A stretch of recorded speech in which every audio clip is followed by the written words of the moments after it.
Deepavali ಸಡಗರದಲ್ಲೇ BJP JDS ಮೈತ್ರಿ ಪಕ್ಷದ ನಾಯಕರು ತಂತ್ರಗಾರಿಕೆ ಮಾಡಿದ್ದಾರೆ. ಪರಸ್ಪರ ಹಬ್ಬದ ಶುಭಾಶಯದ ನೆಪದಲ್ಲಿ ಮಾತುಕತೆ ನಡೆಸಿದ್ದು ಮುಂದಿನ ಚುನಾವಣೆಗಳ ದೃಷ್ಟಿಯಿಂದ ಮಹತ್ವದ ನಿರ್ಣಯ ತೆಗೆದುಕೊಂಡಿದ್ದಾರೆ. ಏನಿದು ದೋಸ್ತಿ ತಂತ್ರ ಅನ್ನೋದರ ಕಂಪ್ಲೀಟ್ ರಿಪೋರ್ಟ್ ಇಲ್ಲಿದೆ ನೋಡಿ. ದೀಪಾವಳಿ ಹಬ್ಬದ ಶುಭಾಶಯ ನೆಪದಲ್ಲಿ ದೋಸ್ತಿಗಳ ತಂತ್ರ. ಎಚ್.ಡಿ. ಕುಮಾರಸ್ವಾಮಿ ಭೇಟಿಯಾಗಿದ್ದೇಕೆ ವಿಜಯೇಂದ್ರ? ಮೈತ್ರಿ ಬಗ್ಗೆ ಚರ್ಚೆಯಾಗಿದ್ದೇನೋ? ಮಹತ್ವದ ನಿರ್ಧಾರ ಏನು? ದೀಪಾವಳಿ ಸಡಗರದ ನಡುವೆಯೂ ಮೈತ್ರಿ ಪಕ್ಷವಾದ ಬಿಜೆಪಿ ಜೆಡಿಎಸ್ ನಾಯಕರು ರಾಜಕಾರಣ ಮರೆತಿಲ್ಲ. ದೀಪಾವಳಿ ಆದರೂ ಇಂದು ಉಭಯ ಪಕ್ಷದ ನಾಯಕರು ಭೇಟಿಯಾಗಿ ಮಾತುಕತೆ ನಡೆಸಿದ್ದಾರೆ. ಕೇಂದ್ರ ಸಚಿವ ಕುಮಾರಸ್ವಾಮಿ ನಿವಾಸದಲ್ಲಿ ಬಿಜೆಪಿ ರಾಜ್ಯಾಧ್ಯಕ್ಷ ವಿಜೇಂದ್ರ ನೇತೃತ್ವದ ನಿಯೋಗದೊಂದಿಗೆ ಮೈತ್ರಿ ಪಕ್ಷದ ಮಾತುಕತೆ ನಡೆದಿದೆ. ಪ್ರಸ್ತುತ ರಾಜ್ಯ ರಾಜಕಾರಣ, ಎರಡೂ ಪಕ್ಷದ ಮುಂದಿನ ಗುರಿ, ಸರ್ಕಾರದ ವೈಫಲ್ಯಗಳ ಬಗ್ಗೆ ಗಂಭೀರ ಚರ್ಚೆ ನಡೆಸಲಾಗಿದೆ.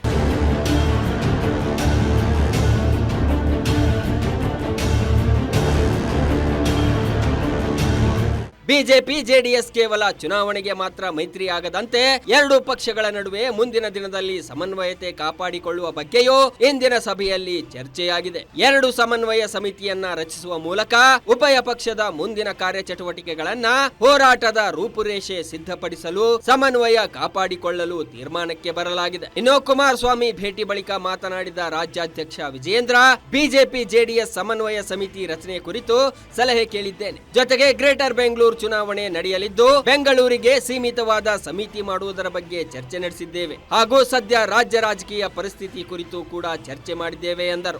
ಕುಮಾರಸ್ವಾಮಿ ಅವರನ್ನ ಎಚ್.ಡಿ. ಕುಮಾರಸ್ವಾಮಿ ಅವರನ್ನ ಭೇಟಿ ಮಾಡಿ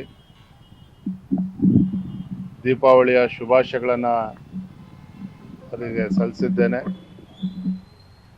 ಕಳೆದ ಗಣಪತಿ ಹಬ್ಬದ ಸಂದರ್ಭದಲ್ಲೂ ಕೂಡ ಅವರನ್ನ ಭೇಟಿ ಮಾಡಬೇಕು ಅಂತೇಳಿ ಪ್ರಯತ್ನ ಮಾಡಿದ್ದೆ, ಆಗಿರಲಿಲ್ಲ. ಹಾಗಾಗಿ ಹಬ್ಬದ ಸಂದರ್ಭದಲ್ಲಿ ಅವರನ್ನ ಮತ್ತೆ ನಿಖಿಲ್ ಕುಮಾರಸ್ವಾಮಿ ಅವರನ್ನು ಕೂಡ ಭೇಟಿ ಮಾಡಿ ಹಬ್ಬದ ಶುಭಾಶಯಗಳನ್ನು ನಾನು ಕೋರಿದ್ದೇನೆ. ಇದೇ ಸಂದರ್ಭದಲ್ಲಿ